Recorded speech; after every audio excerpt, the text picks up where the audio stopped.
സ്വാഗതം കൃഷ്ണ,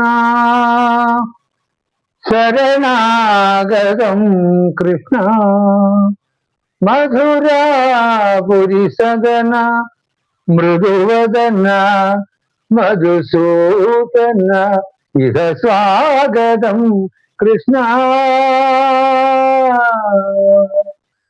ഭോഗദാത്ത സുലഭ സുപുഷ്പഗന്ധ കളഭ കസ്തൂരി തിലക മഹിപ മമകാന്ത നന്ദഗോപനന്ദ സ്വാഗതം കൃഷ്ണ, ശരണാഗതം കൃഷ്ണ.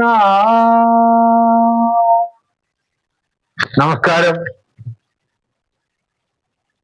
ഈ പാട്ട് 40 വർഷം മുൻപ് പാടി പ്രചരിപ്പിച്ചൊരു വലിയ ഗായകനുണ്ട്, പിച്ചക്കുടി മുരുകദാസ്. ഞാൻ അങ്ങനെയാണ് ഈ പാട്ട് ആദ്യം കേൾക്കുന്നത്. ഇതിപ്പോ പറയാൻ ഇത് പൂർണ്ണമായ ഒരു ഭജന ഗാനമാണ്. ഭജനയെക്കുറിച്ച് തന്നെയാണ് സംസാരിക്കുന്നത്. മുൻപൊരു വീഡിയോ ചെയ്തിരുന്നു നമ്മുടെ നാട്ടിലെ ഭജന സമ്പ്രദായത്തിലുള്ള പുരോഗതിയെക്കുറിച്ചും ഭജന വന്ന വഴിയെക്കുറിച്ച് ഒരു ചെറിയ വീഡിയോ ചെയ്തിരുന്നു. പക്ഷെ ഇന്നതല്ല, അല്പം കാര്യമായി ശ്രദ്ധിച്ചപ്പോൾ നമ്മുടെ ഭജന സംഘങ്ങൾക്കിടയിൽ ഇപ്പോൾ കാണുന്നൊരു പ്രവണതയെക്കുറിച്ച് പ്രേക്ഷകരോട് പറയാനാണ്. നിങ്ങൾക്കത് ശരിയാണ് എന്ന് തോന്നുന്നെങ്കിൽ ഷെയർ ചെയ്യാം, ലൈക്ക് ചെയ്യാം, പ്രോത്സാഹിപ്പിക്കാം ഞാൻ ഈ പറയുന്നത്. കാരണം നമ്മുടെ മലയാള ഭാഷയിലെ ആയിരക്കണക്കിന് ഗാനങ്ങൾ സൃഷ്ടിച്ച സർഗധനരായ എഴുത്തുകാരും സംഗീത സംവിധായകരും ഗായകരും ഒക്കെ ഇപ്പോഴും ജീവിച്ചിരിക്കുന്നവരും അല്ലാത്തവരും അവരുടെ ഒക്കെ ആ ശ്രമങ്ങളെ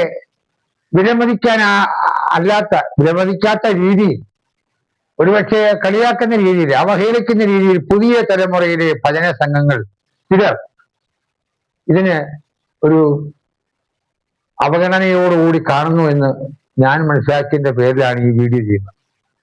ഞാൻ ആദ്യം പറഞ്ഞല്ലോ, സ്വാഗതം കൃഷ്ണ എന്നുള്ള ഈ ഗാനം, മോഹനത്തിലുള്ള ഗാനം, കാഴ്ചയില്ലാത്ത പിച്ചക്കുടി മുരുകദാസ് എന്ന ഗായകൻ ഹാർമോണിയം വായിച്ച് അപാര ഗായികയായ അദ്ദേഹത്തിന്റെ ഭാര്യയും ചേർന്ന ഒരു ഭജന സംഘമായിരുന്നു അന്നുണ്ടായിരുന്നത്. അദ്ദേഹം ജീവിച്ചിരിപ്പില്ല.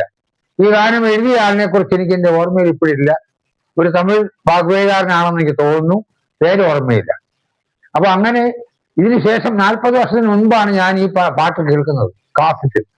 അതിനുശേഷമാണ് നമ്മുടെ ഗാനഗന്ധർവനും സൗമ്യയെ പോലെയുള്ള സംഗീതജ്ഞരും ഈ ഗാനം പാടി ഗംഭീരമായ ഭഗവാൻ ശ്രീകൃഷ്ണന്റെ ബാലലീലകൾ മുഴുവനും ഏതാണ്ട് ജീവിതത്തിന്റെ പകുതിയോളം വരുന്ന ഭാഗങ്ങൾ എല്ലാം പ്രതിപാദിക്കുന്ന ഒരു ഗാനമാണ് ഈ സ്വാഗതം കൃഷ്ണ എന്നുള്ള ഗാനം. ഒരുപാട് പേര് പാടി കേട്ടിട്ടുണ്ട്.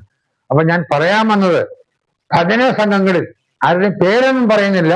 ഈ അടുത്ത കാലത്ത് പല വിവാദങ്ങളൊക്കെ ഉണ്ടായിട്ടുണ്ട്, അങ്ങോട്ടൊന്നും കിടക്കുന്നില്ല. എനിക്ക് പറയാനുള്ളത്, ഒരു ഗാനം സിനിമാ ഗാനമാണെങ്കിലും ഭക്തിഗാനമാണെങ്കിലും അത് പാടുന്നെങ്കിൽ അത് ഫുള്ളായിട്ട് പാടും, ഇല്ലെങ്കിൽ അത് പാടാതിരിക്കുക. ഇപ്പൊ ഗാനമേള ട്രൂപ്പുകാരെല്ലാം ഗാനങ്ങൾ പൂർണ്ണമായിട്ട് പാടും. ഒരു കച്ചേരിക്കാർ വന്നാൽ ഒരു കീർത്തനം മുഴുവനായിട്ട് പാടും. പക്ഷെ നമ്മുടെ ഭജന സംഘങ്ങൾ അവരുടെ അറിവില്ലായ്മ കൊണ്ടാന്ന് പറയുന്നില്ല, അവർക്ക് അറിവൊക്കെ ഉണ്ട്.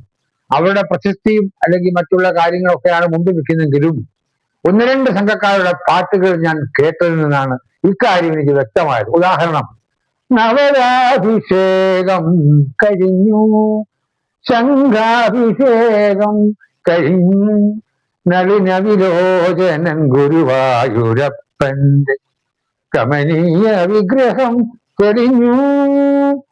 ഇത് ഗുരുവായൂർ കേശവൻ എന്നുള്ള സിനിമയിൽ പി ഭാസ്കരൻ മാസ്റ്റർ എഴുതി ദേവരാജൻ മാസ്റ്റർ സംഗീതം കൊടുത്ത് ഗാനഗന്ധർവൻ പാടി ഹിറ്റാക്കിയൊരു ഗാനമാണ്.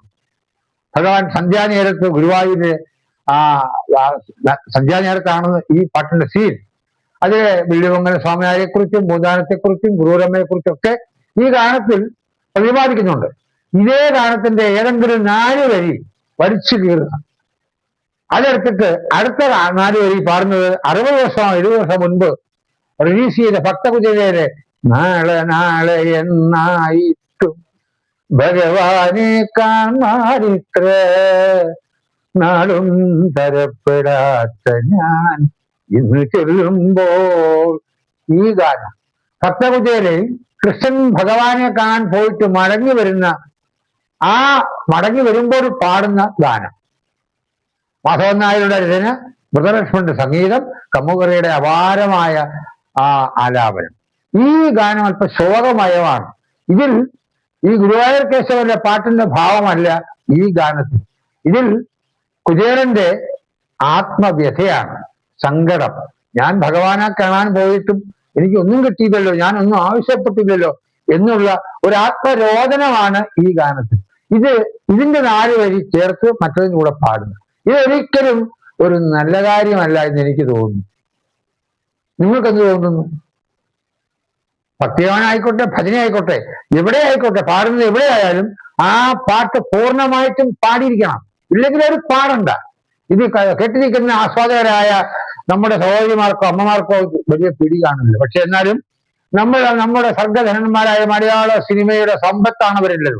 വയലാറും ബി ഭാസ്കരനും വൈമിക്കുറിപ്പും ശ്രീമാർഗം പിസാറും ദക്ഷിണാമൂർത്തികളും ബാവുക്കായും ദേവരായം മാസ്റ്ററും ഇവരെല്ലാവരും സൃഷ്ടിച്ചു വെച്ച ഈ അതിഗംഭീരമായ ഈ സംഗീത വിഭവങ്ങൾ, അല്ലെങ്കിൽ മലയാള സിനിമയെ 60 മുതൽ 90 വരെ നമുക്ക് സംഭാവന ചെയ്യുക, എല്ലാ കാലത്തേക്കും കാലാതീതമായി നിലനിൽക്കുന്ന ഈ ഗാനങ്ങളെ പല സംഗീതക്കാരുടെ, പല രചയിതാക്കളുടെ, പല ഗായകർ പാടിയ പാട്ടുകൾ തലയും വാലും അത് ഖണ്ഡിച്ചുകൊണ്ട് അവരുടെ വിജയത്തിന് വേണ്ടി, അവർ ഭജനയ്ക്ക് വേണ്ടി പാടുന്നത്, അതിനോട് എനിക്ക് ഒരു യോജിപ്പുമില്ല. സത്യം പറഞ്ഞാൽ അത് കേട്ടാൽ നമുക്ക് വിഷമം തോന്നും. അങ്ങനെയാണ്. ഒരു പാട്ടിന്റെ കാര്യമേ ഞാൻ ഉദാഹരണമായിട്ട് പറയുന്നുള്ളൂ. ഇത് നിങ്ങൾക്ക് താല്പര്യം, ഈ വിഷയത്തിൽ ഞാൻ പറഞ്ഞത് കൃത്യമാണെങ്കിൽ ദയവ് ചെയ്ത് ഷെയർ ചെയ്യുക. പരമാവധി ആൾക്കാർ കാണട്ടെ, ഭജനക്കാർ ശ്രദ്ധിക്കുക. നിങ്ങൾ ഒന്നുകിൽ ഏതൊരു സിനിമയിലെ ആയിക്കോട്ടെ, സിനിമാപ്പാട്ട് ആർക്കും പാടാം, ആ പാട്ട് പൂർണ്ണമായിട്ട് പാടണം. ഇല്ലെങ്കിൽ നിങ്ങൾ ഒരു പാട്ട് എഴുതിച്ച് സംഗീതം ചെയ്ത് നിങ്ങൾ ഇഷ്ടത്തിന് പാടി വിജയിപ്പിക്കണം. അതാണ് ഒരു സർഗശക്തിയുടെ മൗലിക പ്രതിഭ എന്നൊക്കെ പറഞ്ഞ അതാണ്. പാട്ട് പാടാൻ അറിയാം, പാടിക്കോളൂ. പക്ഷെ ഭജനയിൽ പല ഗായകർ, ഒരിക്കലും ഒരു ഗാനമേള ട്രൂപ്പുകാർ ഒരു സ്റ്റേജിലും അവർ ഇത്രയും വൃത്തികേടുകൾ കാണിക്കാറില്ല. ഒരു ഗാനമേളക്കാർ ഏത് ഗായകന്റെ പാട്ട് പാടിയാലും ആ പാട്ട് പൂർണ്ണമായിട്ട് പാടും.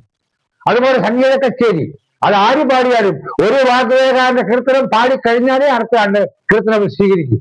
ഇത് ഈ ഭജന പാട്ടുകാരിൽ, ഭജന സമിതികളിൽ ഒരു വലിയ വൈകല്യമായി ഒരു കേൾക്കുമ്പോൾ നമ്മൾ ഇന്നിപ്പോ ദേവരായൻ മാസ്റ്റർ, രാഘവൻ മാസ്റ്റർ ഒക്കെ ഉണ്ടായിരുന്നെങ്കിൽ ഇതിപ്പോ വലിയ കേസുകളായേനെ തീർച്ചയായിട്ടും.